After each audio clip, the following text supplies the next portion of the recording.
திருப்பரங்குன்றம் மலை யாருக்கு சொந்தம்? இதை அறிய நாம் கொஞ்சம் பின்னோக்கி பயணிக்க வேண்டும்.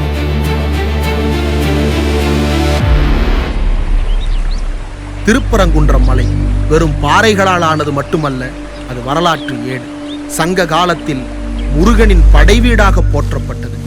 தன்பரங்குன்றம் என சங்க இலக்கியங்களும் கிமு 2ஆம் நூற்றாண்டைச் சேர்ந்த தமிழி கல்வெட்டுகளும் சமண படுகைகளும் வரலாற்றின் சாட்சியங்களாக உள்ளன. அதே வேளையில்தான் இதே மலையில் இஸ்லாமிய வரலாறும் உறங்கிக் கொண்டுள்ளது. மலை உச்சியில் உள்ளது சிக்கந்தர் தர்கா. இங்கே அடங்கியிருப்பது யார்? மதினாவிலிருந்து வந்த புனிதர் சிக்கந்தர் பாதுஷாவாக இருக்கலாம் என நம்பப்படுகிறது.